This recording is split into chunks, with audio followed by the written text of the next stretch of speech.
नमस्कार मित्रों, मैं गगन शर्मा एक बात आपसे शेयर करना चाहता हूं। तो बात कुछ यूं है कि हमारे आसपास कई सारे लोग ऐसे होते हैं, कई सारी शक्तियां ऐसी होती हैं जो हमें कुछ ना कुछ सत्कार करने के लिए प्रेरित करती हैं, जो बताती हैं कि हमें सफलता तभी मिलेगी जब हम सकारात्मकता से आगे बढ़ेंगे। और ऐसी ही सकारात्मक काम करने वाले लोगों से रूबरू कराने का बड़ा मन था। तो हम एक सीरीज शुरू कर रहे हैं। हम कुछ ऐसा करेंगे कि भिंड के जो सकारात्मक चेहरे हैं, जो समाज में कुछ अच्छा देना चाहते हैं, जो संघर्ष करते हैं और उनके संघर्ष से हम सब सीखते हैं, ऐसी कुछ शख्सियतों से मैं आपको रूबरू करवाऊंगा। और पहली सीरीज है, हमारे साथ एक भिंड के जाने माने चर्चित व्यक्ति हैं। नेगेटिविटी कई सारी हैं, समाज में चलती हैं, समाज में कई सारी परेशानियां भी हैं, लेकिन उन सब में होते हुए भी सकारात्मकता से, संघर्ष से आगे बढ़ रहे हैं। हरिवंश राय बच्चन की एक पंक्ति है कि माना अंधेरा घना है, लेकिन दीप जलाना कहाँ मना है। तो ऐसे ही अपने अच्छे कार्यों से दीप जलाने वाले, प्रज्वलित करने वाले और समाज को एक दृष्टि देने वाले फिटनेस आइकॉन भिंड के द्रोणाचार्य आदरणीय राधे गोपाल यादव जी आज हमारे साथ हैं। नमस्कार। राधे भाई साहब, आपको बहुत बहुत स्वागत। राधे भैया के नाम से इनको बहुत बेहतर जानते हैं हम सब, क्योंकि आपका स्नेह है, आपका प्रेम ऐसा है कि आपको सब भैया के नाम से बहुत पसंद करते हैं। तो आपका बहुत बहुत स्वागत भाई साहब। आज पहला एपिसोड और मैंने सोचा आपसे ही शुरुआत की जाए। तो मैं सौभाग्यशाली हूँ कि मुझे इसके लिए चुना कि मुझसे भी कोई सीख ले सकता है, और आपको ऐसा लगता है तो जरूर हम आपसे चर्चा करेंगे। जी, और ये अच्छा कार्य हमसे प्रारंभ हो रहा है, ये हमारे लिए फख्र की बात है। निसंदेह आपसे सीखने लायक बहुत कुछ है। और आपके जो कार्य, आपका सबसे अच्छी बात तो यही है कि आप जो कहते हैं वो करते हैं। क्योंकि बहुत लोगों का नजरिया कुछ ऐसा होता है कि वो कहते कुछ और हैं कुछ और, लेकिन उनके कार्यों में वो चीज नहीं दिखती। तो मुझे आपके कार्यों में ये चीजें दिखती हैं।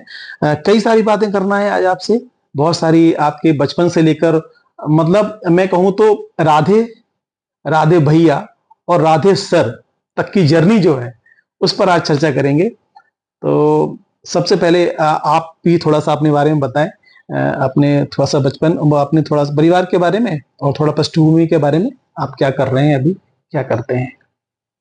मैं साधारण परिवार जैसा अपना भिंड जिले में सारे परिवार हैं, वैसे ही एक साधारण परिवार से, शिक्षक परिवार से जी हूँ। बाकी के लोग परिवार के लोग शिक्षा के अलावा का कोई तो खेती किसानी में हमारा परिवार, गांव में आज भी बहुत लोग रहते हैं। गांव में बड़ा परिवार है। मूल गांव आपका कौन सा है? हाँ, मेरा मूल गांव अटेर है। अच्छा अच्छा, अटेर। तो हाँ अटेर तो वैसे भी भिंड की शान है। अटेर का तो नाम ही काफी है, पूरे हिंदुस्तान में हाँ। जाना जाता है अटेर। जी। अटेर का पहला प्राचीन नाम लक्ष्मी नगर हुआ करता था। अच्छा, भविष्य में ये अटेर हुआ। ये और चलिए, ये आप मतलब मुझे लगता है कि ये बात शायद ही किसी को पता हो, क्योंकि मुझे तो इतने दिन हो गए, मुझे तो पता नहीं कि अटेर का नाम शायद लक्ष्मी नगर भी था पहले। लक्ष्मी नगर था जी प्राचीन नाम उसका। और अटेर के आसपास जो गांव बसे हैं वो भी देवालय, ईश्वर का जहाँ वास हो वो देवालय जी है। नावली वृंदावन, जहाँ वृंदावन की झलक दिखती हो तो नावली वृंदावन। जी तो पहले जो हमारे अटेर का परिदृश्य रहा होगा, जैसा मेरे दाऊ और पिताजी बाबा जो बताते हैं, तो वो पूरी तरह से वैष्णव और ऐसी संस्कृति में वहाँ लोग पढ़ते बढ़ते थे जो अपनी भारतीय संस्कृति को सुदृढ़ करने में सहायक। जी। कालांतर में आज कुरूपित चेहरे भी बहुत नजर आते हैं। क्षेत्र में बदलाव हुए, उसके कई कारण हैं, हम बताएं। क्षेत्र में बदलाव कई सारे हुए हैं और होते ही रहते हैं। सबसे अच्छी बात तो यही है कि आप इन बदलावों में भी अपना दीपक जला रहे हैं, अपनी रोशनी फैला रहे हैं। जहां तक भी है, आप कई सारे काम ऐसे करते हैं जिनसे कि न कि हमारे भिंड का, बल्कि हमारे पूरे राज्य का और हमारे देश का नाम रोशन हो रहा है। आपने कई सारे अंतर्राष्ट्रीय, राष्ट्रीय खिलाड़ी भी निकाले हैं। तो बात करते हैं कुछ आपके खेल जीवन की, क्योंकि मुख्य रूप से आपको खेलों का द्रोणाचार्य कहा जाता है भिंड में। तो कुछ बताएं आपकी उपलब्धियां। दरअसल में ये जो खेल बचपन से खेलना शुरू किए हमारे परिवार में, एक तरह से ये कहें कि हमारे बड़े दाऊ योग के बहुत बड़े खुद में खिलाड़ी थे। बेशक वो नजर ना आए हों, लेकिन योग, ध्यान और समाधि तक उनका योग में योगदान रहा, तो समाधि भी लगाते थे। लेकिन संत नेचर के थे, तो उन्होंने हमें बचपन से ही इस प्रकार के कई अभ्यास कराए जो हमें आज खेल में हमें सहायक हुए। पिताजी हमारे दाऊ की परवरिश में पले बड़े हुए। श्री हरवीर सिंह यादव अब नहीं है, स्वर्गीय श्री हरवीर सिंह यादव। तो वो खेल में गांव से निकल करके भिंड आए और भिंड से ग्वालियर गए, तो उन्होंने खेलों में राष्ट्रीय स्तर पर मेडल लिए। हाई जंप और वॉलीबॉल, कबड्डी के अच्छे प्लेयर रहे अपने टाइम के। फिर वो एक अच्छे कोच रहे। हमारी माँ है जो, वो भी अपने गांव में, मुझे लगता है शायद आपने पूजनीय हरवीर सिंह यादव जी का नाम लिया, जो कि आपके पूज्य पिताजी हैं, और ओलंपिक से भी नाम उनका जोड़ा जाता है। कोई उनके छात्र रहे हैं शायद, ऐसा कुछ मुझे याद आ रहा है। पिताजी के दिशा निर्देशन में कई स्टूडेंट निकले, लेकिन एक ऐसे छात्र की और वो अपने जीवन में चर्चा हमेशा करते थे, जिनसे वो सबसे ज्यादा प्रभावित थे। वो थे विजय सिंह चौहान। तो विजय सिंह चौहान जी ऐसा नाम था जिन्हें उस वक्त आयरन मैन का खिताब भी मिला, एशियन आयरन मैन का खिताब मिला, और भारत में शायद पहले और आखिरी व्यक्ति अभी तक के रहे हैं जिन्हें iron man, Asian iron man का एथलेटिक्स में खिताब मिला जी। तो वो ओलंपिक के खिलाड़ी भी रहे, और एशियन गेम्स में तो उनका लगभग 15-20 वर्षों तक रिकॉर्ड रहा है डेकाथलॉन में। और वो भिंड से निकल करके गए, और यहाँ एथलेटिक्स में चूंकि पिताजी एज ए कोच मार्गदर्शन देते खिलाड़ियों को, तो उन्हें भी देने का अवसर प्राप्त हुआ। तो मतलब उनकी जो बाबू जी की परंपरा है उसको ही आप आगे बढ़ाने का प्रयास कर रहे हैं। बिल्कुल, क्योंकि उन्होंने पहुंचाया ओलंपिक तक। उनका जो उनके सानिध्य में जो रहे, उनके मार्गदर्शन में जो रहे, वो ओलंपिक तक उन्होंने प्रतिनिधित्व किया है। ये एक खिलाड़ी का तो मैं नाम जानता हूँ, कई राष्ट्रीय खिलाड़ी विभिन्न क्षेत्रों में रहे। उनका भी काम था कि अगर कोई खिलाड़ी मिल जाए किसी भी क्षेत्र का, किसी भी गेम का हो, जो उस टाइम पे जो गेम चलते थे, उनको सही दिशा देना, जिनकी उन्हें जानकारी थी वो ट्रेनिंग देना और रास्ता दिखा देना। तो वो तब भी निकलते थे। लेकिन उनकी जो नींव बनाई हुई है उस पर मुझे खेलने का अवसर मिला एक तरह से उनके प्लेटफॉर्म पे। लेकिन मेरे साथ एक ये था कि मुझे बचपन में खेलने के मेरे अवसर बंद हो गए, क्योंकि एक दुर्घटना के कारण। कुछ घटनाएं आपके साथ ऐसी घटी कि जिनकी वजह से आपका मतलब जो खेलों की तरफ रुझान तो था, मन था, लेकिन किन्हीं कारणों से आप वो नहीं कर पाए। तो कुछ दुर्घटनाएं हुई, मुझे लग रहा है शायद। हाँ, बचपन में जब कक्षा 3 में थे, जब ऐसा माहौल बन रहा था कि पिताजी हमें विधिवत एक्सरसाइज, अभ्यास कराना प्रारंभ भी किया था, ऊर्जा बहुत थी जी। एक घटना में, दुर्घटना कहें, सन 81 में मेरी एक आंख चली गई। तो जब आंख चली गई तो डॉक्टर, में काफी टाइम तक हॉस्पिटल में रहा। खाड़ू की लकड़ी गई थी जी। तो डॉक्टरों ने कहा कि इसका बाद में दिमाग भी शायद ठीक से ना काम करे। आवाज चली गई थी उस वक्त काफी टाइम। आपकी उम्र क्या रही होगी उस वक्त?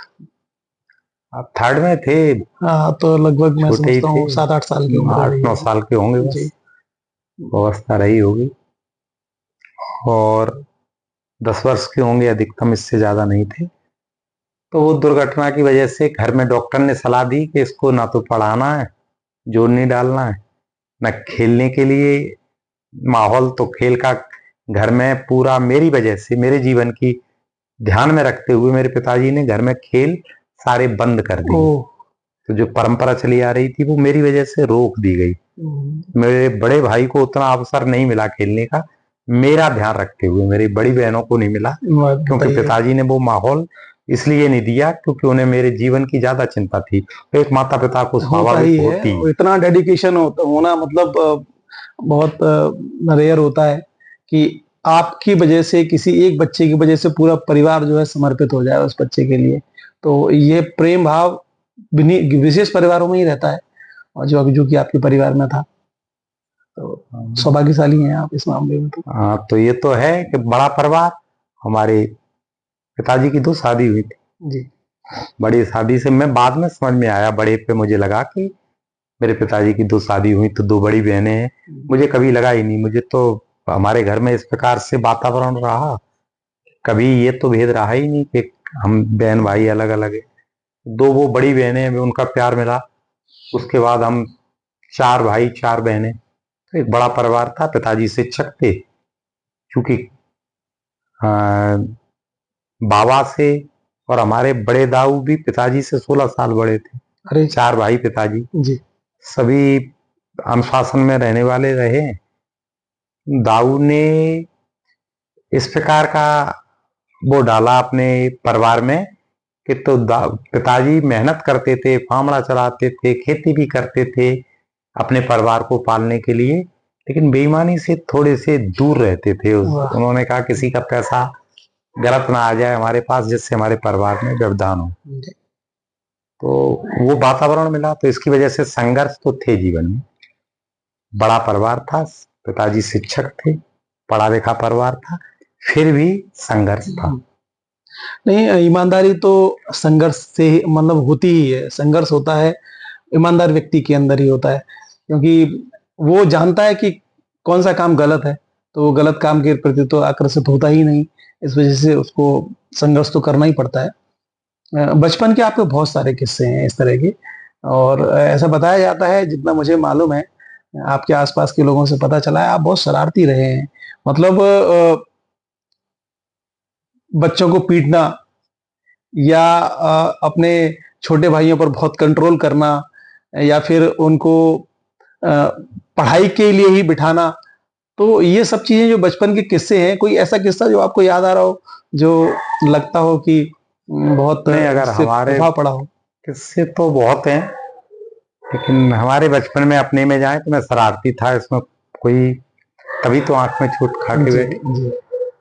और लेकिन मैंने यहाँ जो वातावरण देखा, जहाँ हम पले बड़े हुए, हमारा अटेर रोड, वाटर वर्क्स, ये बदनाम था लड़ाई झगड़े के लिए, कई तरह की और आदतें जो लड़कों में अवस्था में रहती हैं उसके लिए। ऐसे वातावरण में एक परिवार में अलग तरह का माहौल था। ऐसे दोस्त तो हमें सब वही मिलते थे, तो लड़ाई झगड़े वाले सब, तो उस प्रकार से शरारती था। लेकिन 3rd में आंख में लग गई थी, कक्षा 3 में 1-2 साल घर पे ही बैठ के पढ़े, थोड़ा बहुत स्कूल जाना, सरकारी स्कूल में बोरी लेके जाते थे, पीपल के पेड़ के नीचे यहीं पढ़ने, जितने टाइम बैठे बैठे, नहीं वापस आ गए। दबाव नहीं था क्योंकि आंख में चोट की वजह से, लेकिन आंख में लगे होने की वजह से कई कटु अनुभव जीवन के मिलना शुरू हो गए थे। अर्ली एज में अगर ऐसा हो जाता है तो एक बाल मन कहीं ना कहीं प्रभावित तो होता ही है। आज हमारे मोदी जी ने हमारे विकलांग भाइयों को विकलांगता शब्द भी हटा करके, जो ज्यादा खराब नहीं है फिर भी उसको दिव्यांगता घोषित कर दिया कि अगर किसी के कोई परेशानी है, अंग में कोई चोट के कारण क्षति हो जाती है तो उसे दिव्यांग में परिवर्तित कर दिया। लेकिन हमारे टाइम पे किसी का हाथ टूट जाए तो उसे टूटा, हमारे मोहल्ले में ही उन्हें टूटा कह के बुलाते थे। किसी के पैर में अगर 30-40 साल पहले की बात कर रहे हैं तो उसे लंगड़ा बोलते थे, और किसी के आंख में लग जाए तो उसे अपशगुन होने का कारण मानते थे।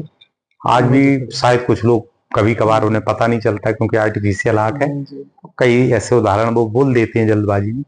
तो कनुआ, अकफुट्टा, इस प्रकार के कई व्यंग हमने बचपन में झेले, और उनके बीच में से अपने आप को अपने कॉन्फिडेंस को बनाए रखना एक चुनौती थी। ये बड़ी बात है, ये बड़ी बात आपने कही, क्योंकि वर्तमान में हम सब देख रहे हैं ऐसी परिस्थितियां, मतलब बच्चों के साथ थोड़ा सा भी अगर कुछ हो जाता है तो वो डिमोरलाइज हो जाते हैं। वो कहते हैं कि हम, हमारे अंदर तो ये कमी है तो हम ये कर ही नहीं सकते। लेकिन इसीलिए आपसे प्रेरणा लेते हैं हम सब, क्योंकि आपने इतने संघर्षों के बावजूद भी, आपने इतनी परेशानियों के बावजूद भी सकारात्मकता को नहीं छोड़ा। ये हाँ, सबसे बड़ी चीज मुझे जो आपके अंदर लगती है वो है। एक शक्ति है, हर कोई ध्यान करता है अपने अपने ईश्वर को और अपने इष्ट देव को करना चाहिए। ऐसे ही हमारे दाऊ ने हमेशा ये कहा कि तुम्हारे साथ कोई हो या ना हो, लेकिन अगर तुम विश्वास करोगे तो तुम्हारे पास राधा रानी की कृपा सदैव रहेगी, ईश्वर की कृपा रहेगी। कोई कुछ भी कहे, अगर तुम्हें अपने इष्ट देव पे भरोसा है तो तुम कभी चोट नहीं खाओगे। और ये मेरे बाबा ने भी मुझे बताया। उनकी जब वो बूढ़े थे तो मुझे सेवा का अवसर मिला, तो उन्हें लेकर के लैट्रिन कराने ले जाते थे, कभी उनकी सेवा करते थे। वो अंधे थे आखिरी टाइम पे, तो उनकी सेवा में बहुत टाइम लगता था। मुझे खेलने भी जाना है, लेकिन वो जिम्मेदारी से मैं उस काम को निभाता था। तो बाबा ने मरते वक्त, जब वो अपने प्राण त्याग रहे थे इस शरीर से, तब वो हमें बुला करके ये बोल के गए कि तुम अपने इष्ट देव का ध्यान करना, गुरु मंत्र का जाप करना, तुम कैसी भी परेशानी हो उससे निकल जाए। हमने उसे सत्य माना छोटे से ही। जो दाऊ ने कह दिया बाबा ने, तो मैं अपना गुरु मंत्र और अपने इष्ट देव पर पूरा भरोसा करता आया हूँ। और उसकी वजह से हमें शायद कभी किसी भी कठिन परिस्थिति में भी कभी भय नहीं लगा। मैं उससे निकल जाता हूँ, मुझे मालूम है मैं निकल ही जाऊंगा, ऐसा मुझे भरोसा रहता है, क्योंकि मेरे साथ ईश्वर सदैव है। ऐसा मैं सोचता हूँ तो वो है भी। एक भरोसा, एक बल, एक आस विश्वास। मतलब अगर आपने किसी पर विश्वास किया है, और परमात्मा यही कहते हैं कि अगर आप विश्वास करते हैं तो उसका साथ देने के लिए मैं हूं सदैव। जैसा कि आपने बताया कि दुर्घटनाओं आपका खेल पर रोक लगा दी गई, परिवारजनों ने मतलब खेलने नहीं दिया, तो इन सब के बावजूद आपका रुझान कराटे की तरफ कैसे हुआ? मतलब आप कराटे के गुरु बन गए, कराटे तो आपने किया ही और साथ साथ आप गुरु भी बन गए, तो वो जर्नी थोड़ा सा डिस्कस करिए। क्या है, जो बीच की आपने हमसे बोला था कि बचपन में झगड़े, जी जी, हाँ, फिर झगड़े शुरू हुए जब आंख में लगी जी, तो आंख 2 साल तो मैं डर के घर आ जाता था, 5th क्लास तक। लड़ाई से बचा मैं। लोग मुझसे जब कनुआ, फुट्टा, अनैठ हो गई, कई तरह के ऐसे बैंक बड़े लोग जो शिक्षित, मैं नाम नहीं लूंगा, लेकिन ऐसे लोग जिनका समाज में बड़ा सम्मान है, ऐसे लोग हर वर्ग से, जब वो उनको हम सामने सुबह सुबह पड़ जाए तो वो कहें क्यों सुबह निकल के आते हो, मेरा दिन खराब कर दिया।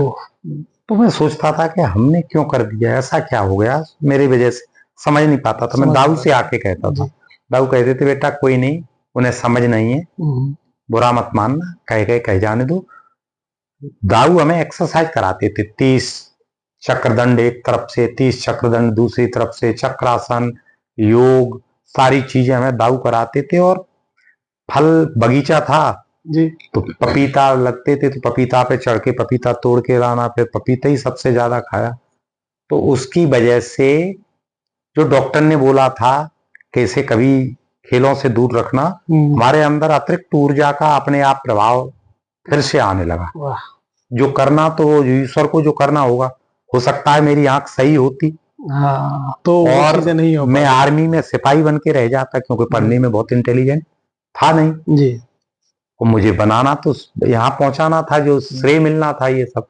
तो पहले मेरी आंख में लगी, इसको ही मैं सकारात्मक मानता हूं कि अगर लग गई तभी मैं यहाँ हूं, अगर नहीं लगती पॉजिटिव एटीट्यूड है। ये जो करता है ईश्वर अच्छे के लिए करता है। कोई चोट से बिखर जाता है और कोई निखर जाता है। हाँ। तो आपके अंदर वो एटीट्यूड है कि आपने मतलब बहुत पॉजिटिव वे में वो चीजें ली हैं। तो हाँ, दाऊ ने बताते थे, जैसे सूरदास जी की दोनों आंखें नहीं थी जी, तभी वो सूरदास महान हुए, अगर आंखें होती तो इतने महान नहीं होती, निश्चित रूप से। तो बस ऐसा सोच करके हमें एक गुरु भी उन्होंने मिलवाए, मिश्रा जी, संगीत सीखने के लिए, राम मोहन मिश्रा जी, वास्तव में वो भी स्वर्गीय हो गए, लेकिन मैं उनके पास गया तो वहां एक भदौरिया जी शायद रहे, या एक लंगड़े शिक्षक और थे जो पैरों से विकलांग थे। आज के समय के लिए दिव्यांग बोले जी। तो वो तबला सिखाते थे और ये आंखें नहीं थी, ये हारमोनियम सिखाते थे। तो उन्होंने कहा कि अब जब इस स्थिति में ये काम कर सकते हैं तो राधे तुम क्यों नहीं कर तुम सकते? क्या नहीं कर सकते? तुम्हारी तो एक आंख से दिख रहा है, दूसरी आंख तो ईश्वर ने बचा के रखी है, जी। तुम्हें तो बहुत कुछ सही रखा है। तो ये सकारात्मकता हमें हमें परिवार से मिली, इसलिए मुझे कभी ऐसा लगा ही नहीं कि मेरी आंख से मुझे कोई प्रॉब्लम है, आज भी नहीं लगता। तो आपने कराटे की तरफ रुझान करने का मुख्य कारण ये भी था, मुझे लग रहा है। कराटे की तरफ ऐसा था कि जब घर से निकलते थे तो किसी ने कह दिया, 5वीं के बाद मैंने विरोध करना शुरू कर दिया, किसी ने टोका तो मैंने जवाब देना शुरू कर दिया, लड़ना शुरू कर दिया। तो स्पोर्ट्समैन ऐसे बन गए कि बनना था। तो जब कभी लड़ाई होती थी हम भारी पड़ते थे, जब सामने वाली टीम भारी पड़ती थी दौड़ लगानी पड़ती थी। हाँ। दौड़ लगा के तो रेसर बन गए और लड़ाई करके फाइटर बन गए। अरे वाह। तो नेचुरल ये फाइटिंग आ गई और नेचुरल एथलीट बन गए, एथलीट हो गए। नेट 9th से ही कबड्डी खेलने लगे थे तो कबड्डी के प्लेयर बन गए। क्या बात है। छुप के क्रिकेट खेलते थे। अच्छा। छुप के ही सारे खेल खेलते थे क्योंकि डॉक्टर ने मना कर रखा था। और पिताजी को तो बहुत बाद में पता चला जब अखबार में न्यूज़पेपर में मेरा नाम आ गया कि राधे हाई जंप में फर्स्ट आया। अरे वाह। तो उन्हें मतलब वो कोच तो थे ही, तो कैसा लग रहा होगा मतलब कि उन्होंने रोका और बच्चा छुपकर उसने इस मुकाम तक पहुंच गया कि उसका नाम, क्योंकि उस जमाने की आप बात कर रहे हैं तब अखबार में नाम आना बड़ा प्राउड मूवमेंट हुआ करता था। अखबार में नाम आया, हाई स्कूल में पहली बार हाई जंप में फर्स्ट आए, एक थाली मिली मुझे, अभी भी रखी है जी। मैं जीत के आया। पिताजी भी हाई जंप कर रहे थे तो उन्हें खुशी हुई, लेकिन उन्हें डॉक्टर वाली बात याद आ गई कि खेल बंद कराना है। उन्होंने फिर खेल बंद करा दिया। उन्होंने कहा नहीं खेलना ही नहीं है तुम्हें, तुम्हारी आंख में प्रॉब्लम, तुम समझदार नहीं हो, अभी प्रॉब्लम होगी। तो मैं फिर छुप के खेला। थोड़े से आवारागर्दी भी उस टाइम पे हो गई थी। स्कूल के चूंकि दबाव नहीं रहता था पढ़ाई का, तो स्कूल तब टीवी भी चलती नहीं थी जी। हमें हमारे एक मित्र ने संगीत की जगह जाते थे, संगीत की जगह पिक्चर दिखाना सिखा दिया। तो वो मिस करते हैं वो टाइम के, काश मैंने सीख लिया होता संगीत। तो पिक्चर बहुत देखी मैंने, फिर पिक्चर का ऐसा शौक लगा टॉकीज में कि शायद हाई स्कूल तक कोई भी फिल्म हमने कृष्णा और राज टॉकीज में छोड़ी नहीं, बल्कि उस टाइम पे अट्टे के वीडियो और डायमंड वीडियो, उन वीडियो में भी देखते थे, घर भी वीडियो फिल्म देखने का बहुत शौक था। और मैं कहूँगा कि फिल्मों को भी हमने सकारात्मक रूप में लिया। स्कूल में जो नहीं पढ़ पाए बहुत सी चीजें हमने फिल्मों से सीख ली, और फिल्मों से सीख करके शायद मैं फाइटर भी अच्छा, ब्रूस ली की भी पिक्चरें देखी, अजय देवगन की पिक्चरें देख करके सारे स्टंट हमने अजय देवगन जैसे दिए। तो कराटे के क्षेत्र में इस प्रकार से हमारा प्रवेश हो गया। आगरा से एक टीम आई थी यहाँ पे जी, तो वो चैलेंज कर रही थी कि भिंड में कोई भी वो निकल के आ जाए, लड़ ले हमारे फाइटर से। ऐसा वो कैंप भी चला रहे थे और रोज चैलेंज करते थे। तो हमारे मोहल्ले के ही हमारे मित्र हैं संजीव श्रीवास्तव जी, दीपू हमारे साथ पढ़े, और हमारे हीरा छोटा भाई जैसा है। तो ये दोनों लोग हमें लेके गए कि दोनों तरफ से उन्होंने सोचा कि एक तो ये मोहल्ले में सबको उठा उठा के पटकता रहता है, तो ये भी है कि इनका पता चल जाए कि इतनी ताकत है, यहीं कबड्डी खेलते रहते हैं। दूसरा, अगर जीत जाएंगे तो पूरे भिंड का नाम होगा, अगर हार जाएंगे तो फिर ये मोहल्ले में कम से कम किसी से लड़ना है, ताकत नहीं दिखाएंगे। हाँ, बच्चा वाली तो हमें इसलिए करके सोच के साथ वो लेकर के गए। और पहली बार जब फाइट लड़ी तो हमने सामने वाले को हरा दिया। तो मुझे खुद भी नहीं मालूम था कि फाइट कैसे लड़ी जाती है, लेकिन मैं हरा के आया। वो अनुभव हमारे जीवन का सबसे सुखद अनुभव, एक तरह से नेगेटिविटी से पॉजिटिव की ओर मुड़ने का सबसे बड़ा पल वो था। अच्छा अच्छा। क्योंकि उससे पहले लड़ाई झगड़े की वजह से लोग हमें दिशा नहीं थी कि मतलब लड़ाई झगड़ा होता था, बस सम्मान देते थे, लेकिन वो मोहदे का सम्मान होता था। पीठ पीछे हमारी बुराई करते थे। पहला जो आत्मीय सम्मान होता है वो पहला सम्मान मिला। और एक भूप सिंह जी पुलिस में, अब शायद रिटायर हो गए हों, वो उस टाइम पे थे, तो उन्होंने हमें कंधे पे बिठा करके पूरे ग्राउंड का चक्कर लगाया कि तुमने भिंड का नाम रोशन किया है। और एक पुलिस वाले ने जब हमें लगाया चक्कर, ये मेरे लिए बहुत फक्र की बात थी कि मेरा पुलिस भी सम्मान कर रही। तो मुझे लगा कि यही सबसे अच्छा खेल है। तो कबड्डी एथलेटिक्स खेलते थे, उसमें कराटे भी साथ में शामिल हो गया, और कराटे से जो इज्जत मिली उसकी वजह से मैं प्रैक्टिस करने लगा, पता ही नहीं चला कब फाइटर बन गया। वाह, उससे मतलब आप राधे से सीधे राधे भैया बन गए। हाँ, फिर लोग राधे भैया कहने लगे। जो उस समय जो यूथ होता था उनके आप मतलब आइकन हो गए एक तरफ से, क्योंकि आपसे और भी कहानी जुड़ी हुई है। आपका स्टंट फांसी लगाकर झूलना, आपका स्टंट होता था कि आपने 12 फुट रॉड तोड़ देना, आपका स्टंट होता था कि आप सांड से डरते थे। तो इन स्टंट से मुझे लग रहा है शायद आपको यूथ में जो पब्लिसिटी मिली, हाँ, वो क्या है, बहुत ग्रोथ किया। जब वो सकारात्मक रुख हुआ हमारा, उससे पहले भी कुछ ऐसे कारण रहे। मैं मतलब एक वाकया है, अगर कहो तो सुनाए। हाँ, ठीक है। क्या था कि वो इससे जुड़ जाएगा कि कराटे बाद में स्पोर्ट्स में इसमें आए। उससे पहले में क्या है, राजनीति में भी थोड़ा सा इंटरेस्ट गया मेरा। अच्छा अच्छा, हाँ, राजनीति के बारे में भी चर्चा करनी है आपसे। तो पहले जो राजनीति में इंटरेस्ट बहुत रहा करता था, तो चूंकि जिसके साथ लड़के हों, हमारे साथ एक चूंकि लड़ाई लड़ने लगे थे तो 10-50 लड़के भी साथ में रहते थे। अर्ली एज में ही आपने राजनीति में मतलब बहुत ऊंचाई तक हासिल की। हम 7वें 8वें में गिरफ्तारियां देने लगे थे। बताइए। श्याम सुंदर नेताजी हुआ करते थे तब जनता दल में ही, सब राम लखन जी सांसद हुआ करते, जो सांसद बाद में बने वो गोविंद सिंह जी सब जनता दल में थे। जनता दल एक प्रमुख पार्टी हुआ करती थी। हम श्याम सुंदर नेताजी हमें ले जाते थे, क्योंकि हमारे साथ लड़कों की टीम रहती थी। नए नए लड़के थे और कम उम्र के, हमसे उम्र के बड़े, वो हमारे साथ चलते थे। और हमने गिरफ्तारियां दी बहुत, सागर में, बिरसा में, भोपाल में, लिली टॉकीज पे, कहीं दिल्ली में घेराबंदी करने। तो बड़ा शौक लगा। और वहां गिरफ्तारी देने के बाद खाने को सेब मिल जाते थे, और घूमने को दिल्ली फ्री में मिलती थी ट्रेन में।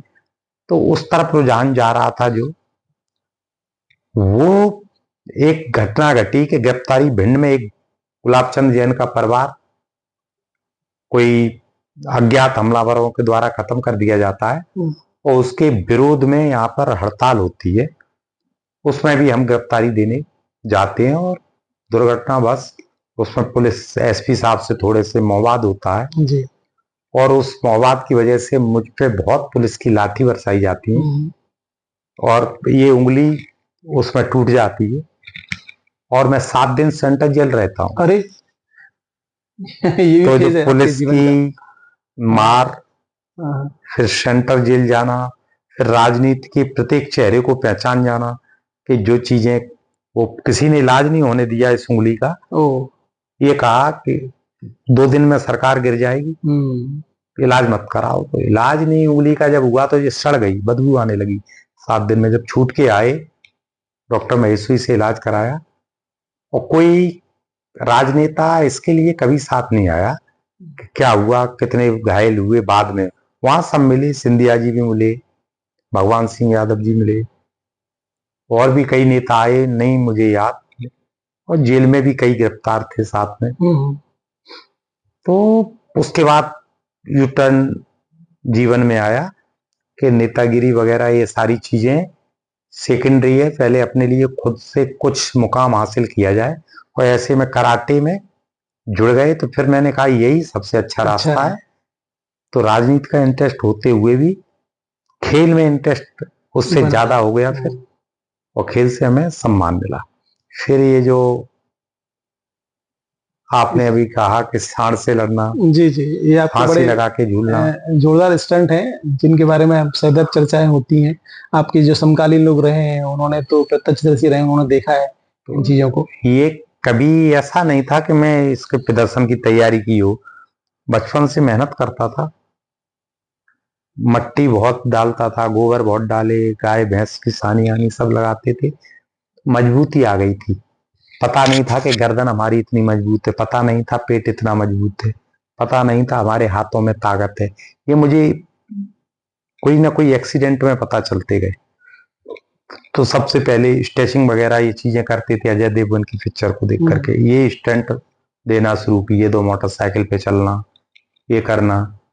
फिर मेरी गर्दन दबा के प्रैक्टिस, वैसे ही हमने एक बार गर्दन दबाई के दबा के देखना, और वो दबा नहीं पाया कोई, तो हमने दूसरे से दबाई, तीसरे से दबाई, गले में कोई प्रॉब्लम नहीं हुई। तो हमने कहा इसका मतलब है हम तो गला भी मजबूत है हमारा।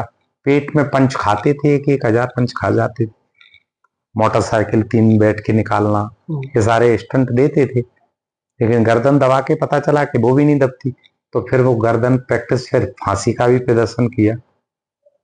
और सांड से लड़ना भी कोई ऐसा नहीं था कि सांड से लड़ेंगे, अचानक ही हुआ। क्या था, सबसे सबको हरा देता था, अंदर से ये चलता था किससे लड़े।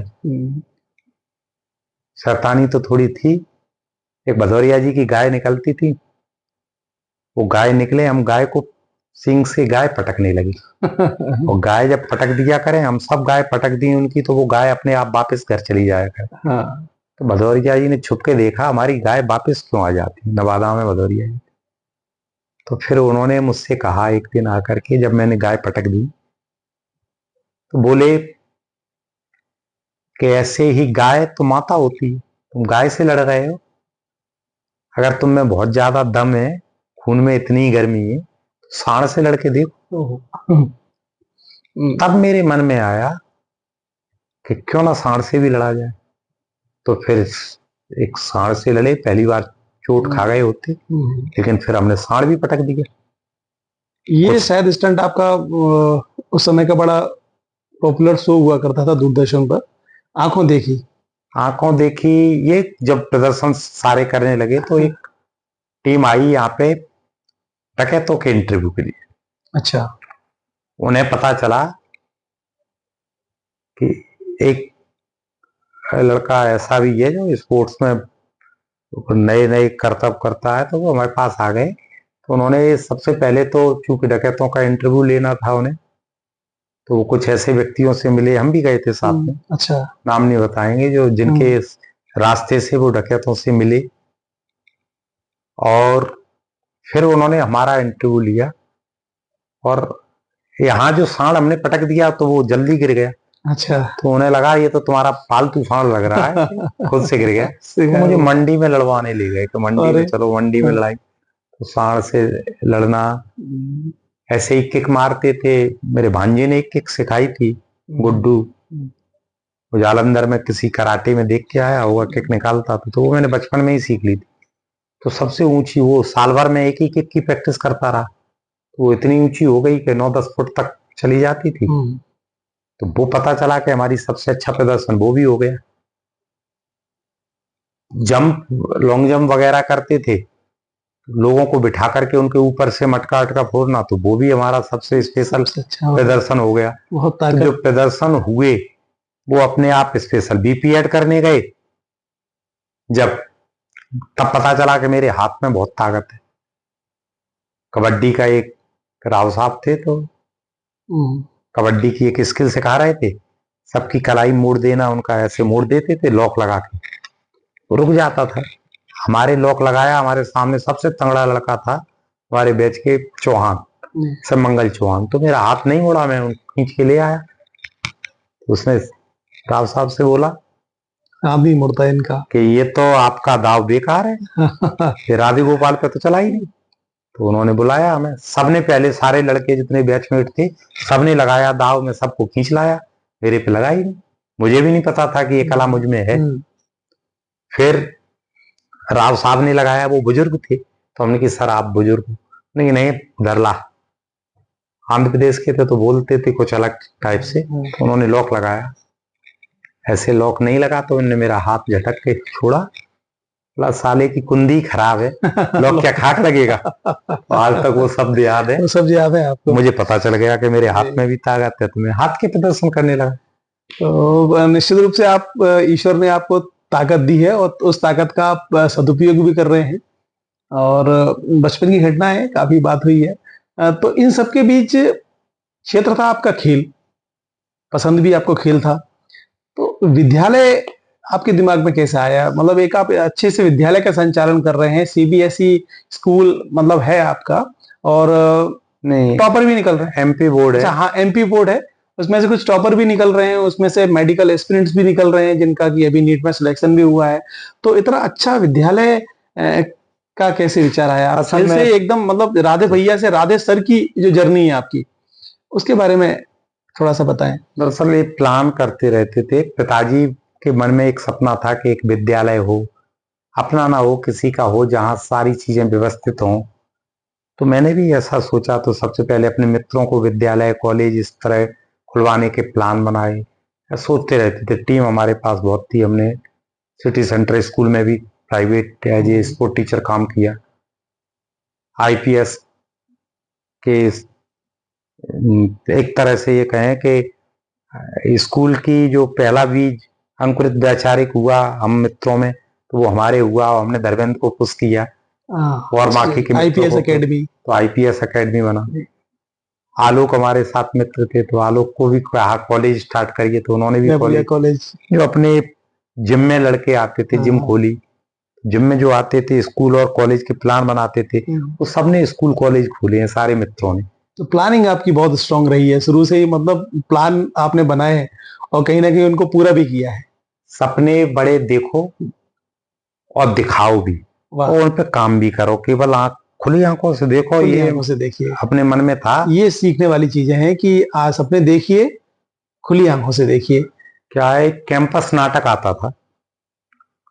कैंपस नाटक में एक हीरो होता था, तो कोई उस स्कूल में स्विमिंग पूल भी होता था। तो मैंने स्विमिंग पूल देखा, जब टीवी में और पिक्चरों में ही देखता था, मन में आया स्विमिंग हम भी सीखें। कहाँ सीखें, कोई जगह नहीं। मैंने सोचा स्विमिंग पूल बनाएंगे, भविष्य में ऐसा स्कूल बनाएंगे। मैं सरकारी स्कूल में बोरी लेके गया, फिर कॉटेजिन में पढ़ा तो स्टार्ट पट्टी पे बैठ के पढ़ा, फिर जैन स्कूल में पढ़ा तो वहां भी लड़ाई झगड़े होते रहते। उमरी में भी हमने 12th की। तो जो अभाव रहे कॉलेज लाइफ में, फूल और कांटे पिक्चर में देखा कॉलेज में कैसे एंट्री करता है, ऐसे कॉलेज होते हैं। तो मेरे मन में रहा कि ऐसे सारी चीजें भिंड में क्यों नहीं, हमें नहीं मिली, वो आने वाली पीढ़ी को जरूर मिलनी चाहिए। तो इसलिए स्कूल के सपने, इसलिए कॉलेज के सपने, एक अच्छी व्यवस्था के सपने। हमें माहौल मिला, सारे हमारे साथ देखते थे, कोई मर्डर किए है, कोई जुआ खेल रहा है, खिलवा रहा है, कोई बदमाशी कर रहा है, तो हमें वो माहौल मिला। हमने सोचा ये माहौल आने वाली पीढ़ी को न मिले, इसके लिए मैं अपने से छोटे को बिगड़ते हुए नहीं देखना देना चाहता था। हमारे अंदर बहुत सी बुराइयां आई, मैं स्वीकार करता हूं। तो मुझे इसलिए आई कि मुझे उस प्रकार का सामाजिक वातावरण मिला बचपन में, लेकिन वो बुराई आने वाली पीढ़ी में ना आए, इसके लिए मैंने प्रतिबंध लगाए। अपने से छोटों को रोका टोका, ज्यादा पढ़ाई पे फोकस रखें। और फिर भिंड एक घटना ऐसी है कि मुझे होटल में रूम भिंड के नाम से नहीं मिला। भिंड इतनी बदनाम थी, एक मामा जी के लड़के के साथ गए थे, भाभी के साथ, तो जिद में मन में आ गया कि हम भिंड को इतना अच्छा कभी नाम दिलवाएंगे कि भिंड हमारी, सब लोग ये कहें कि भिंड के व्यक्ति से हम मिलें तो उन्हें फक्र महसूस हो। वो उसी श्रेणी में लग गया, उसी काम में लग गए। अधिकारियों से सम्मान मिलने की आदत पड़ गई। धीरे धीरे हर अधिकारी ने मुझे धीरे धीरे सम्मान दिलाया। अधिकारियों से भी आपके आपके मतलब पता नहीं क्या आपको चाहने लगते हैं अधिकारी। आपकी या तो कार्यशैली ऐसी है या फिर आपका व्यक्तिगत प्रभाव है, उसकी वजह से आपको पसंद करते हैं। ऐसा लोग बताते हैं कि अधिकारी आपको बहुत पसंद करते हैं। दरअसल क्या है, पर्सनल हित की बात अगर न करें तो अधिकारी क्या, हर व्यक्ति पसंद करता है जी। तो वो अधिकारी, चूंकि अधिकारियों पे नजर सबकी रहती है, तो जब अधिकारी के पास हम होते हैं तो लोगों को लगता है ये अधिकारी से क्यों सम्मान दे रहे हैं। केवल अधिकारी नहीं, हमें तो आप लोगों से भी तो विशेष प्रेम मिलता है, आप सब बड़े भैया कहते हो। तो जब किसी के साथ बिना किसी मतलब से जुड़ोगे, किसी का हित चाहो, किसी के सहयोग कर सको तो कर दो, किसी का बुरा मत चाहो, ऐसी चीजें करोगे तो तुम्हें कोई भी पसंद करेगा। मुझे लगता है कि हर व्यक्ति को व्यक्ति चाहिए जो स्वार्थ से परे बात करे। तो जब मैं अपने लिए व्यक्तिगत अधिकारियों से कोई बात नहीं करता हूं तो उन्हें भी लगता है कि ये भिंड के लिए बात कर रहा है, किसी दूसरे के लिए बात कर रहा है, तो वो हमें सपोर्ट करते हैं और हमारी वजह से कई लोगों को सपोर्ट कर देते हैं, सकारात्मक सपोर्ट, तो उनके रास्ते मिल जाते हैं, मुझे खुशी होती है उसमें। तो जी, हम बात कर रहे हैं सपोर्ट करने की और भिंड की छवि को सुधारने की। तो आपके प्रयासों से लगातार ये हो भी रहा है, संभव भी हो रहा है। कई सारे छात्र आपके ऐसे हैं, कई सारे आप आप क्या एक मोटिवेटर बहुत अच्छे हैं। आप जो कहते हैं वो सहज रूप से बच्चे मान भी लेते हैं और उस मानने का असर ये होता है कि वो बहुत अच्छे पदों पर पहुंच जाते हैं, वो मेडलिस्ट हो जाते हैं या फिर उनको अवार्ड मिल जाते हैं। तो आप थोड़ा-सा आंकड़ों में बताइए कि कौन-कौन से बच्चे ऐसे हैं जो राष्ट्रीय, अंतर्राष्ट्रीय स्तर पर जिन्होंने नाम किया है, जिन्हें आपका सानिध्य मिला है? देखो, सच बताएं तो कुछ चेहरे तो बहुत नाम विख्यात हो जाते हैं तो वो स्वतः नाम में आ जाते हैं और मुझे खुद भी नहीं पता रहता कि हमसे किसने ऊर्जा ले ली। हम तो अपना काम करते रहते हैं, अपने कर्तव्य पे डटे रहो, काम करते रहो। मुझे भी नहीं पता कि किस खेल में हमसे कोई ऊर्जा ले गया, पढ़ाई में कोई हमसे ऊर्जा ले गया। वो तो वो सामने वाला बोलता है कि नहीं राधे भैया, आपकी वजह से हमें ये रास्ता मिल गया है, हमारे भाई को मिल गया। तब पता चलता है जब वो आके बताता है। मुझे लगता है कि ऐसे आर्मी में हजारों लड़के हैं, कई लोग हजारों मिलने भी आते हैं जी। आर्मी, पुलिस, इन सेवाओं में। कई ऐसे लोग भी हैं जो मैंने कभी पढ़ाया नहीं है लेकिन पढ़ने के लिए प्रोत्साहित किया कि तुम पढ़ सकते हो, तुम अच्छा कर सकते हो। कई डॉक्टर हैं, वो हमें गुरु मानते हैं। अब वो डॉक्टरी वाली लाइन तो अलग है, वो खुद की क्वालिटी से बने, लेकिन वो मुझे गुरु मानते हैं तो है। मैं किसी एक खेल में पारंगत हो सकता हूँ। कई खिलाड़ी निकले भिंड से, वो हमें गुरु मानते हैं, ये उनका बड़प्पन है। क्या वो मुझसे सीख गए मुझे भी नहीं पता। हाँ, ये बात जरूर है कि जिस बच्चे को मैंने सोचा कि तुम कुछ कर सकते हो, तो ऐसे हॉर्स राइडिंग में राजू भदौरिया है जी, वर्ल्ड में तीसरी रैंकिंग रही है, एकलव्य, हाँ एकलव्य अवार्ड धारी और विक्रम अवार्ड ओके। ऐसे हमारी वाटर स्पोर्ट्स से पूजा हो जाए, प्राची भी अपने भिंड से प्रारंभ किया था, तो वो है। ऐसे तक गए हैं ये, हाँ पैरा ओलंपिक में भी है, वैसे भी है। गौरव यादव है, दुबई में कोच है अभी। आशुतोष यादव है, इंटरनेशनल।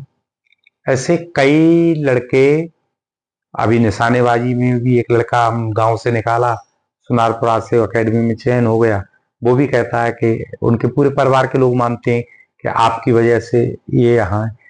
दरअसल मुझे भी नहीं पता, राधा रानी की कुछ कृपा, अपने ईश्वर पे कृपा हो, जिस ईश्वर हाथ रख दे जिसके ऊपर, या अगर ईश्वर पे तुम विश्वास करते हो, विश्वास वाली बात, तो तुम्हें अपने आप कई लोग ऐसे मिल जाएंगे, वो मानते हैं कि आप, वो हमें गुरु मान लेते हैं या बड़ा भैया मान लेते हैं।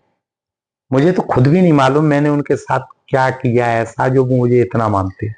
कुछ चीजें आपके साथ हो भी जाती हैं, अब उन्हें संयोग कहें या फिर ईश्वर की कृपा कहें या कुछ भी कहें, कई सारी चीजें ऐसी होती हैं जिनका आपको पूर्व अनुमान हो जाता है, या फिर आप जो बोलते हैं वो निकट भविष्य में ठीक भी हो जाती हैं, सही हो जाती हैं। तो एक आध वाकया मुझे लग रहा है शायद इस समय सुनाना जरूरी होगा जो ठीक हुआ है। ठीक तो जैसे अभिषेक चौहान अपना हनी है जी, वो छोटे अभिषेक चौहान जो IRS, हाँ IRS अधिकारी है, तो वो छोटे पे कराटे सीखने बहुत कम समय हमारे पास आए होंगे, मुझे तो भूल भी गया। हमने कभी वैसे ही बोल दिया होगा, कभी चल करके आगे चल करके IAS बन सकते, उसे याद रहा। मैं तो भूल चुका था। जब वो इंटरव्यू के लिए सिलेक्ट हो गया, इंटरव्यू देने जा रहा था, तो अपने पिताजी के साथ, उनको चूंकि उनके पिताजी से भी हमारे अच्छे संबंध थे, बड़े भाई साहब करके ही हम मानते थे, बहुत अच्छे आदर्श व्यक्तित्व था, वो लेकर के आए कि मेरा बेटा इंटरव्यू जाने से पहले आपसे मिलना चाह रहा है। तो उसने, अभिषेक ने पैर छुए, तब मुझे पता चला कि मैंने कभी बोला था ऐसा। और वो बाद में हमने गोला उला के बारे में बताया। आज भी वो हमें उसी प्रकार से एज ए गुरु मानते और वो IRS अधिकारी बनाए। ऐसे और भी IAS IPS कुछ बन गए। वो कहते हैं कि राधे भैया आपका मुझे प्रोत्साहन मिला, मुझे भी नहीं पता कि मैंने कब दिया, कब दे दिया। हाँ मुझे नहीं मालूम किस कोचिंग में गए और हमने लेक्चर दिया, उन्होंने सुना और वो हमें बड़े भैया के तौर पे मानने लगे। वो कब जिम में सीख के गए, कब हमसे प्रोत्साहन कर गए। कई लोग जिम चला रहे हैं, आज मेरे स्टूडेंट हैं। कई लोग 80-90 लड़के सब इंस्पेक्टर है। मैंने फिजिकल तैयारी कराई, वो तो कराई मुझे याद है, लेकिन कुछ को हमने पता चला अभी हमें एक ग्वालियर में मिला, तो उन्होंने कहा कि कैंप में हम आपसे प्रशिक्षण लगातार लेते रहे सर, आप नहीं पहचानोगे। और वो रेलवे में सब इंस्पेक्टर है, शायद आप भी आपके साथ का ही। हाँ हाँ मैं समझ गया, रिक्की की बात कर रहे हैं आप। वो पैर छुए तो सर आप नहीं पहचानोगे, उन साथ में फोटो भी खिंचाया, अभी 15 दिन पहले की बात। तो ऐसे कई बच्चे जो बड़े हो गए और बड़े पदों पे, वो अपनी मेहनत से है। लेकिन बड़ा व्यक्तित्व तो वो होता है कि अपनी मेहनत में भी कई लोगों को श्रेय दे दे। तो इन सब लोगों का बड़प्पन है कि वो उसका श्रेय मुझे भी दे देती है। स्पोर्ट्स गुरु और मोटिवेशन के लिए वो हमें इसका श्रेय दे देते हैं। वास्तव में वो राधा रानी की कृपा कहेंगे हम तो, और उनका बड़प्पन कहेंगे जो वो हमें बड़े भैया और गुरु मानते हैं। ये खेल तो जो रेगुलर खेल हैं वो तो आप उनमें पारंगत तो हैं ही, वो लगातार चल ही रहे हैं। इसी बीच एक नया खेल आप लेकर आए जिसके बारे में भिंड तो क्या, मुझे लग रहा है आसपास के लोगों ने भी नहीं सुना होगा, क्योंकि वो दक्षिण भारत का खेल है मुख्य रूप से, और वह था कयाकिंग कैनोइंग। तो कयाकिंग कैनोइंग एकदम नई विधा, और आपको कैसे लगा कि ये भिंड में हो सकता है? और भिंड में हुआ भी, उसका अंतर्राष्ट्रीय प्रतियोगिता भी हुई, और उसके बाद उसके खिलाड़ी राष्ट्रीय अंतर्राष्ट्रीय स्तर तक नाम भी कर रहे हैं। पहला ऐसा वाकया है कि जब भिंड के बच्चे इतनी अधिक संख्या में किसी एक गेम में निकले हों। तो ये अचानक आप कैनोइंग और कयाकिंग की तरफ आपका रुझान कैसे? मैं कह रहा हूं ना, मेरे साथ जो भी हुआ है प्लानिंग से कुछ नहीं हुआ। बिना प्लानिंग के सब कुछ ईश्वर मुझे देता है। हम कबड्डी खेलने गए, लड़ाई झगड़े की वजह से कबड्डी खेलने लगे। एथलेटिक्स में गए तो बता ही दिया आप, वैसे एथलेटिक्स में गए। एथलेटिक्स की एसोसिएशन भी हम पहले लेके आए। लोगों को अपने आप लोग मुझे गुरु मानने लगे, लड़के आने लगे, मैं सिखाने लगा। अब कोई खेल के बारे में पूछे तो उन्होंने कहा राधे से पूछ लेना। तो वॉलीबॉल के लिए लड़कों को जरूरत पड़ी, मेरे पास आके कुछ लड़के खड़े हो जाया करें रोज। वॉलीबॉल ग्राउंड चालू कर दिया, वॉलीबॉल डाल के, तो वॉलीबॉल में भी नेशनल इंटरनेशनल तक बच्चे चले गए इस ग्राउंड से। ऐसे ही एक अभी अपने भिंड में बहुत अच्छे पिछले कार्यकाल में कुछ ऐसे अधिकारी रहे जिन्होंने भिंड को रेगुलर सुधारना चाहा। तो उन्हीं में से 2017 में किलैया राजा सर करके कलेक्टर आए। बिल्कुल। और वो एक नई सोच लेकर के, नई ऊर्जा के साथ आए। उससे पहले हम काम कर रहे थे वृक्षारोपण वगैरह का गौरी पे, रावत जी मजिस्ट्रेट साहब के साथ। तो उसी से उन्हें पता चला होगा कि पहले जो काम करते रहे, तो वैसे लोगों को बुला करके इकट्ठा किया। फिर गौरी के लिए प्लानिंग की कि गौरी पे क्या होना चाहिए।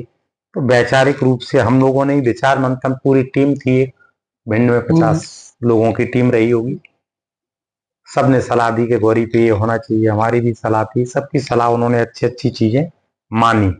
समाज से ही समाज को सुधारने का उन्होंने रास्ता निकाला।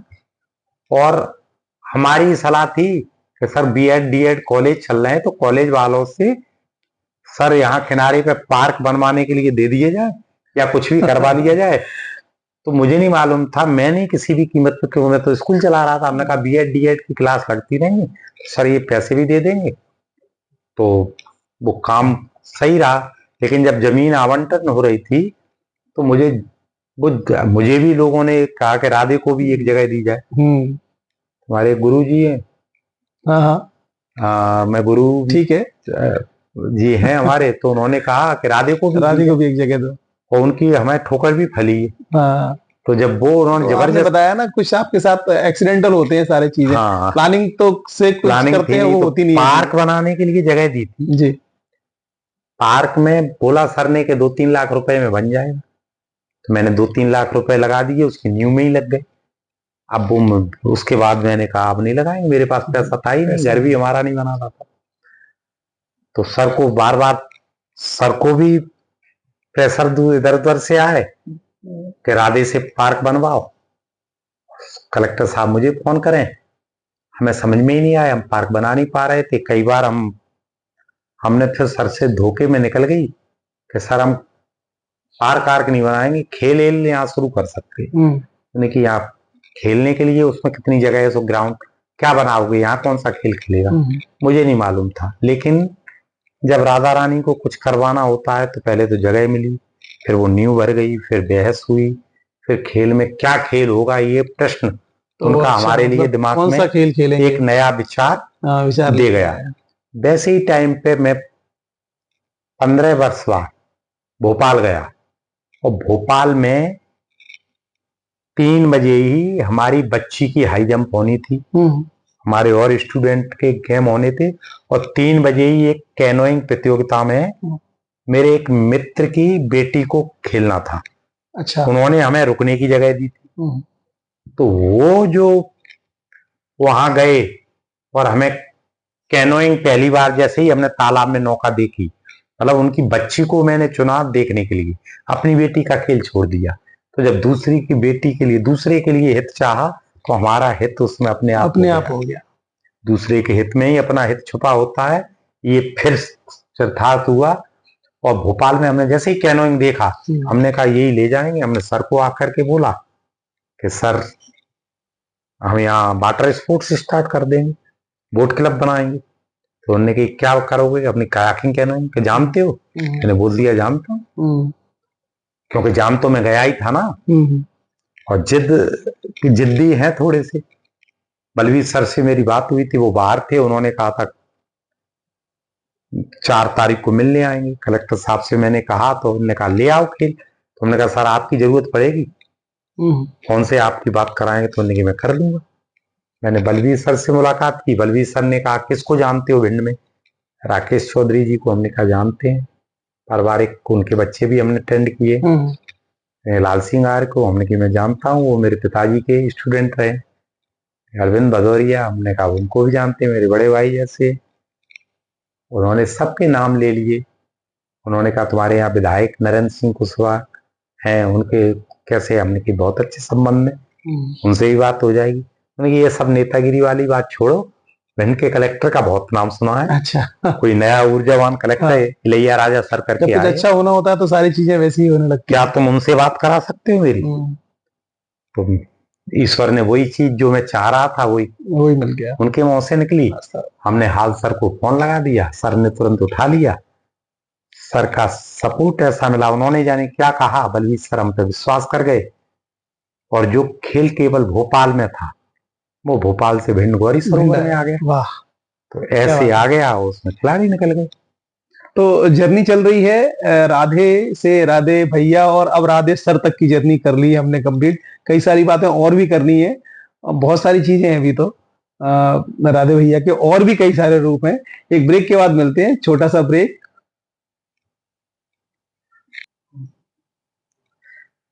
ब्रेक चल रहा है तो चाय के साथ बात करते हैं। अब कहाँ थे भाई साहब? वाटर स्पोर्ट्स से संबंधित वाटर स्पोर्ट्स की जर्नी शुरू हुई, और भिंड में वास्तव में आपकी उस सोच से, या यूं कहें राधा रानी की कृपा से, भिंड को एक वरदान मिला। हाँ, कई ऐसे बच्चे खेलने में निकले जिन्हें कभी वो खेल कभी शायद खेल पाते, देख नहीं पाते, नाम नहीं जानते थे लोग कायाकिंग कैनोइंग कैसे, और उसकी राष्ट्रीय लेवल की प्रतियोगिता के भी कभी विस्तार से बताएंगे किस प्रकार से राष्ट्रीय लेवल की प्रतियोगिता हमें मिली। और फिर उसमें इंटरनेशनल पहले पदाधिकारी कायाकिंग कैनोइंग के एशिया के पदाधिकारी भारत में पहली बार आए, और वो भी भिंड में, भिंड जैसे छोटे शहर में। उसमें मैं ये चीज कह सकता हूं, इसमें सबसे बड़ा योगदान जो है वो मैं कहूंगा कि हमारे उस टाइम के तत्कालीन कलेक्टर इलैया राजा सर का। उन्होंने हमें बहुत ताकत दी उस टाइम के बाकी के सारे प्रशासनिक अधिकारी को उनके साथ सपोर्ट मिला, लेकिन राष्ट्रीय प्रतियोगिता दिलवाने का जो श्रेय रहा वो हमारे भिंड के ही रहने वाले हमारे वाटर स्पोर्ट्स के पितामह, और जिन्होंने भिंड की वजह से मुझे ये सहज जिम्मेदारी भिंड के लिए दे दी, वो बलवीर सिंह कुशवाहा जी मैं जीवन में कभी नहीं भूलूंगा। उन्होंने मुझसे कहा भी था कि 3 साल काम करोगे मेरे साथ और 100% तुम इंटरनेशनल लेवल तक बच्चे निकालोगे। और उन्होंने तत्कालीन जो अपने विधायक जी थे अपने नरेंद्र सिंह जी, उनका भी बहुत सपोर्ट रहा। उनका सपोर्ट पूरा, मैं कह तो रहा हूँ विधायक जी नरेंद्र, इतना बड़ा आयोजन नरेंद्र भाई साहब ने नरेंद्र तोमर से ओपनिंग करवाई जी, और नगर पालिका से सपोर्ट दिलवाया, और मुख्यमंत्री को जबरदस्ती खींच करके वो कार्यक्रम स्थल तक लेके आए। तो वो बड़ा कार्यक्रम हो गया जिसकी कल्पना मैंने तो नहीं की थी कि इतना बड़ा होगा। जापान और चाइना तक से और विदेशी लोग भी आए, लगभग 1000 बाहर के खिलाड़ी आए और निर्भीक होकर के शहर में घूमे। एक कलेक्टर और एसपी की व्यवस्थाओं का वो था कि हाफ पैंट में लड़कियां रात के 12 बजे घूम रही थी, कोई बदतमीजी नहीं कर रहा था। ये भिंड का पहला सकारात्मक रुख जब पूरी दुनिया ने देखा ये माहौल, तो भिंड की एक अलग छवि बनी। फिर अंतरराष्ट्रीय लेवल के खिलाड़ी इंटरनेशनल लेवल पर मेडल लेकर के आना, रिकॉर्ड बनाना, इस प्रकार के कई खिलाड़ी भिंड से निकल करके आए। पहला पैरा सेंटर राष्ट्रीय लेवल का भिंड में खुलना, ये गर्व की बात है, जिसकी वजह से भारत को कई मेडल मिले, मध्य प्रदेश को कई मेडल मिले, आज भी मिल रहे हैं। पैरा में, कयाकिंग, कैनोइंग में एक नया इतिहास रच दिया। तो ये सब भिंड में माँ गौरी के गोद में ये संभव हुआ, और उसमें प्रत्येक जन का योगदान है, हर व्यक्ति का योगदान है, प्रत्येक पत्रकार का। पत्रकारों ने ऐसी सकारात्मक भूमिका निभाई, निश्चित रूप से मीडिया 3 महीने तक मीडिया ने रेगुलर निकाला है। मैं ऋणी रहूंगा जीवन भर ऐसे व्यक्तित्व का जिन्होंने भिंड को खेल के, भिंड को अखबारों के जरिए भिंड की खेल की ताकत पूरे विश्व लेवल तक पहुंचाई। तो मैं किन किन का योगदान गिनाऊं, हर क्षेत्र में योगदान है। वास्तव में वो तो एक टर्निंग पॉइंट था, यूं कहेंगे हम, भिंड के लिए, क्योंकि भिंड की छवि को सकारात्मक करने का बहुत बड़ा एक माध्यम बना वह प्रतियोगिता और वह खेल, जो कि आपके माध्यम से कहीं ना कहीं भिंड तक आ पाई है।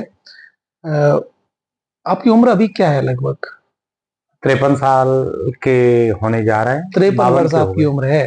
हाँ। तो 53 वर्ष की उम्र में आप, मैंने आपके अभी कुछ वीडियोस देखे हैं, आप ऐसे स्टंट करते हैं, इतने खतरनाक, जिससे स्टंट कहेंगे, कोई नया लड़का करने से उसे डरे, और इतने खतरनाक स्टंट आप मतलब बिना किसी डर के करते हैं। तो आपको कभी ऐसा महसूस नहीं होता कि कोई इंजरी हो जाएगी या कुछ ऐसा हो जाएगा? इतना आत्मविश्वास कहां से आता है? मैं फिर कहूंगा कि अंदर से ही कोई आंतरिक शक्ति मुझे प्रेरित करती है ऐसा करने के लिए। मैं कई बार ये सोचता हूं कि अब नहीं करूंगा, अच्छा, लेकिन जब अंदर से आवाज आती है तो मैं करता हूं, और जो अंदर से आवाज आए वो मैं जरूर करता हूं, चाहे फिर वो लोग गलत कहें या सही। मुझे एक बार अंदर से हो जाए आदेश कि नहीं ये करिए इसमें। अभी खेलों में आपकी दूसरी पारी शुरू हुई है एक तरह से देखा जाए तो, क्योंकि आपने कराटे तो युवा अवस्था में शुरू किया था और वहीं पर उसको आपने विराम भी दे दिया था। अभी मास्टर गेम में आपका परफॉर्मेंस बहुत अच्छा रहा है, कई सारे पदक आपने नेशनल लेवल पर जीते। मुझे लग रहा है शायद गोवा में वो प्रतियोगिता हुई थी। तो उसका क्या अनुभव है? उसके पीछे का ये कारण है, मेरे पैर फ्रैक्चर हो गए थे 2007 में। अच्छा। मैंने वर्ल्ड रिकॉर्ड बनाया मुगदर घुमाने का। अरे वाह। उस रिकॉर्ड के दौरान दूसरे ही दिन मेरे पैर फ्रैक्चर हो गए। पैर फ्रैक्चर हो जाने के कारण डॉक्टर ने बोला कि अब तुम कभी बिना किसी सहायता के नहीं चल पाओगे, हॉकी तो लेनी पड़ेगी। और सही बात तो ये 10-12 साल 2007 से 2017 तक का दर्द में ही, पैरों में दर्द रहता था, नंगे पैर चलना मुश्किल होता था, और वो दर्द सहके में चलता था। लेकिन मैं ये डॉक्टर को फेल करना, फिर मैंने सोचा था कि उनकी कही हुई बात को मैं झुटलाऊंगा, और वो 2000 जब कोरोना काल आया तो वो मेरे लिए सकारात्मक काल हो गया। उस टाइम पे मेरा वो दर्द भी चला गया, मैंने अभ्यास बहुत किया। तो खेलने के खुद खेलने की वजह ये नहीं है कि मैं जंप कर सकता हूँ, एक वजह नहीं है। उसकी एक वजह ये भी थी कि हमारे भिंड में अभी तक आजादी के बाद से अभी तक, अभी भी आज तक हाई जंप के गद्दे नहीं है, पोल वाल्ट के गद्दे नहीं है। मैंने जीवन भर मट्टी में मैंने खेला, न जाने कितनी पीढ़ी निकल गई बच्चों की खेलने वाली, और वो उन्हें कोई सुविधा नहीं मिली एथलेटिक्स में। मैंने सोचा सरकार का ध्यान जाए, मैं हाई जंप करके दिखाऊं इस उम्र में। अच्छा, वो भी मतलब इसलिए प्रयास था तो हाई जंप और पोल वाल्ट मैंने की गोवा में और गोल्ड मेडल हासिल भी कर लिया। और मैंने सोचा इसके बहाने अपने भिंड को शायद अगर हाई जंप के फटे गद्दे भी मिल जाए तो मैं कई ऐसे लड़के अपने जैसे निकाल दूं, जो मेरे सपने, जो मेरे उम्र पे मुझे संसाधन नहीं मिल पाए, इन बच्चों को मिल जाएंगे। तो 100% भिंड में वो ऊर्जा है कि राष्ट्रीय अंतर्राष्ट्रीय लेवल के निरंतर खिलाड़ी एथलेटिक्स में निकलेंगे। और यहाँ तो हमारी दुर्दशा भिंड की ये है कि जो ग्राउंड थे वो ग्राउंड भी अब नहीं रहे, जनसंख्या बढ़ गई है और ग्राउंड सिकुड़ गए जी। तो सुविधाएं नहीं है, वो सुविधाएं कैसे मिलें, इसके लिए मैं खेल रहा हूं और लोगों का ध्यान, और सही बताएं सरकार का ध्यान अपनी ओर आकर्षित करवाना चाहता हूं। उसके लिए भी यही मोटिव छुपा है आपका, एथलेटिक्स का यहाँ प्रॉपर संसाधन हो जाए, सिंथेटिक ट्रैक हो जाए, हाई जंप लॉन्ग जंप इनकी पिट अच्छी हो जाए, गद्दे पोल वाल्ट के गद्दे, फिर देखो खिलाड़ी कितने निकलते हैं इनसे। वाह, जैसा कि मैंने पूर्व में भी कहा कि आप प्रयोगधर्मी बहुत हैं, आप कुछ ना कुछ नया सोचते रहते हैं और जो नया सोचते हैं वो होता भी है और उसका प्रभाव भी दिखाई देता है। अभी कुछ दिनों से आपका एक नया रूप देखने को मिल रहा है और वह है एक कवि और एक गीतकार के रूप में। आपने कुछ ऐसे गीत भी लिख दिए हैं।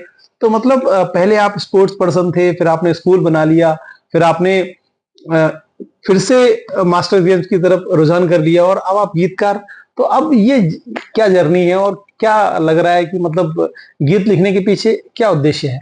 गीत कविताएं तो मैं छोटे से लिखता था। अच्छा अच्छा अच्छा। लेकिन एक बड़ी ताकत के जैसे मैं खेलता था, खेल से ज्यादा हाईलाइट हुआ तो गीत वाला पोर्शन दबा रहा। अच्छा, मैं सोचता हूँ ईश्वर ने की यही मर्जी थी कि पहले खेल को प्रोत्साहित करें।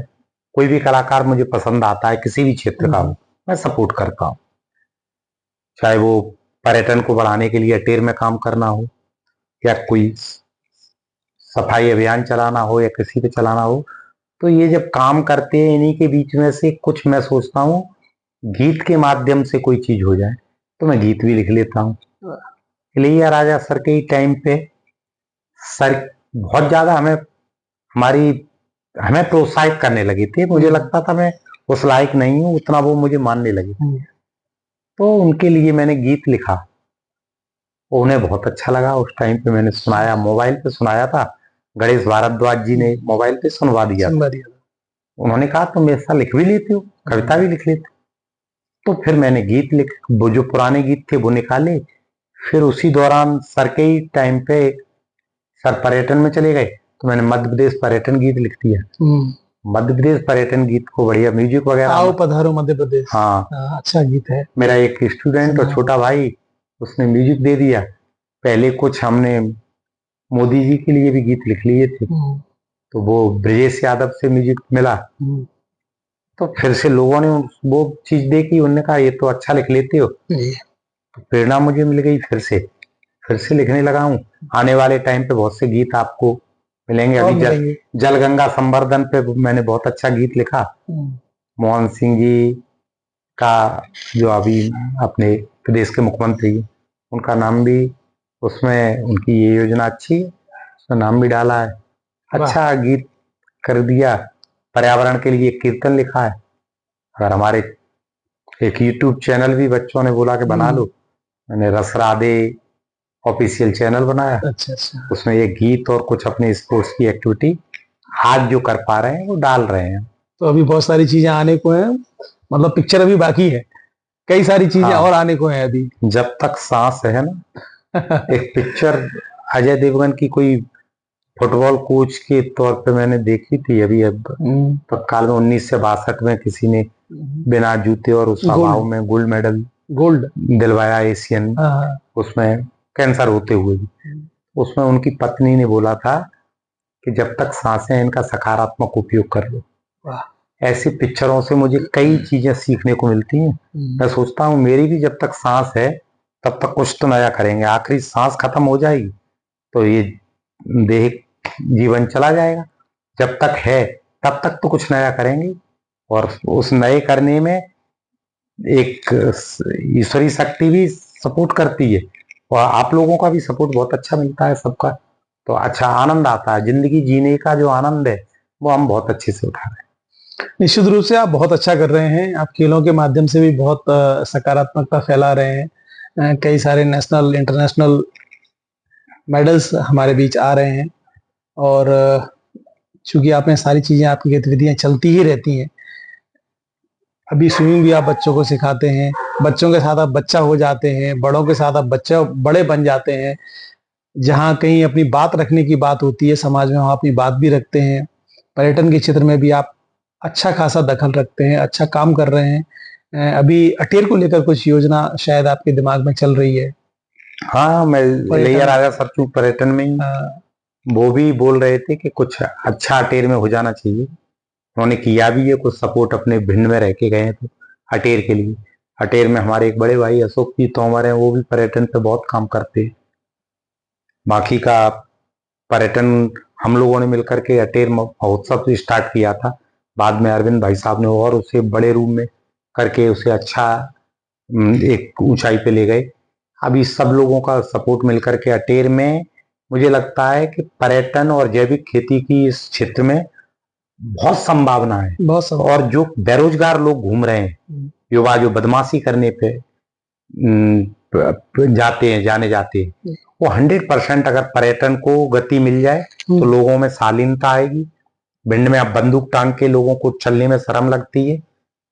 खेल की किटें पीठ पे हो बच्चों के, पर्यटन के लिए मीठी आवाज हो, किसी अतिथि को कैसे स्वागत करें ये सीख जाएं, और शुद्ध खान पान बना रहे, इसलिए जैविक खेती की ओर फिर से रुझान बढ़े।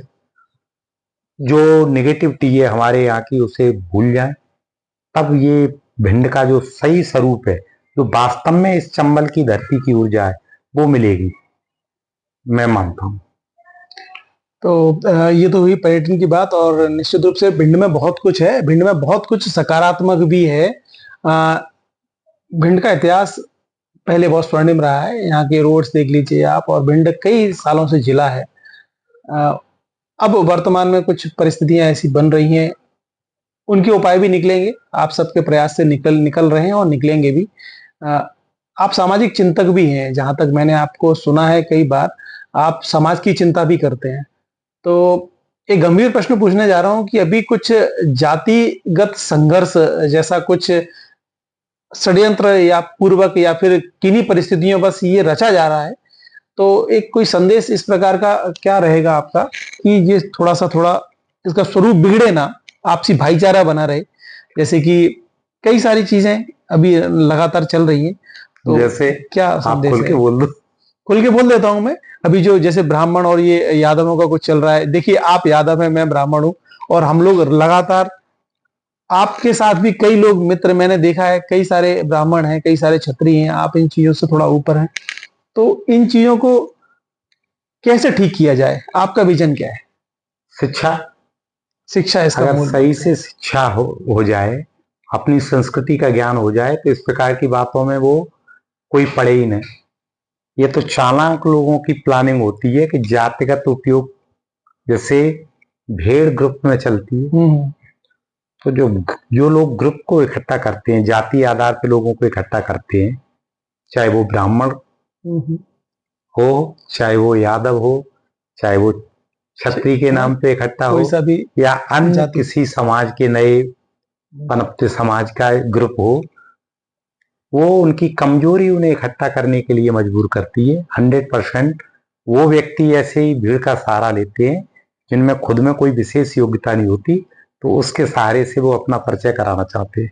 आपस में लड़ा के ही उसका हित होता है, कुछ राजनेताओं का भी होता है। तो मैं चाहूंगा कि जो जान करके भी कुछ लोग कराते रहते हैं, क्योंकि उससे उन्हें लाभ मिलता रहता है। गीता को जिसने थोड़ा सा भी एक आध श्लोक भी अगर पढ़ लिया है और गीता के बारे में वैसे ही किसी ने सुन लिया है, तब भी ये समझ में आ जाता है कि गीता इतना तो संदेश देती है कि कर्म से ही व्यक्ति का व्यक्तित्व बनता है। और मैंने तो प्रैक्टिकल कई लोगों में देखा है, खुद में भी देखा है। कई अपने समाज में ऐसे लोग हुए हैं, ऐसे चेहरे हुए, रविदास जी, संत रैदास जी महाराज, और भी कबीरदास जी, जिनकी पूजा हुई है और अपने यहाँ योग्यता को तो हमेशा पूजा गया है, प्रणाम किया जाता है। अम्बेडकर को भी पूजा ही गया, अगर उन्होंने योग्यता हासिल की है तो उन्हें स्थान मिला है। ये जो मैं कहता हूं, अगर वो किसी भी कुल में, जिस प्रकार से किसी पेड़ में सारे फल अच्छे नहीं हो सकते, कुछ कीड़े लगे फल होंगे, ऐसे ही समाज रूपी पेड़ में, किसी जाति रूपी पेड़ में भी कुछ फल कीड़े लगे हो सकते हैं, पूरा समाज दूषित नहीं होता है। ये सोचना चाहिए। और रही बात ब्राह्मण, ठाकुर, यादव, ये जाति आधार से न सोच करके, ठाकुर एक पदवी है, जो ठाकुर यानी ठाकुर जी। मैं तो अक्सर कहता हूं कि राम जी ठाकुर हैं, कृष्ण जी ठाकुर हैं, तो कृष्ण जी जैसे, राम जी जैसे जो आचरण करे इस धरती पे, जो किसी की रक्षा करे, वो तो ठाकुर है, उसे ठाकुर मानो, उसका सम्मान करो, उसे ठाकुर साहब बोलो। ईश्वर को मानते हैं, ईश्वर की नहीं मानते, बात जो ज्ञानवान हो, ज्ञान से श्रेष्ठ हो, वेदों को जानता हो, जिसने शास्त्र पढ़े हो, जिसमें त्याग की भावना हो, जो दूसरे के हित के लिए अपना जीवन न्यौछावर करे, उसे ब्राह्मण मानो जी। तो मेरे ख्याल में तो वो सारे ब्राह्मण पूजनीय, और वो सब ब्राह्मण है जो इस प्रकार के आचरण करते हैं, वो सब ठाकुर हैं जो इस प्रकार के आचरण करते हैं। तो फिर ये ठाकुर यादव ब्राह्मण वाली बात ही नहीं रह जाती, खत्म हो जाती। हम भारतीय हैं, भारतीय हमारा होने पर गर्व है हमें। जी, बहुत बहुत धन्यवाद आपका। आपने इतनी सारी बातें की, बातें तो बहुत हैं और चलती भी रहेंगी, लेकिन आज के लिए मुझे लग रहा है पर्याप्त है। तो आप थे राधे गोपाल यादव जी, और जिनकी जर्नी यहाँ पर पूरी डिस्कस की गई, राधे से राधे भैया और राधे सर तक की जर्नी, और एक सामाजिक चिंतक के रूप में और कवि और गीतकार के रूप में आपने इनको जाना। इस प्रकार के और भी लोगों से आपकी मुलाकात कराएंगे। तब तक के लिए नमस्कार, जय हिंद, जय भारत।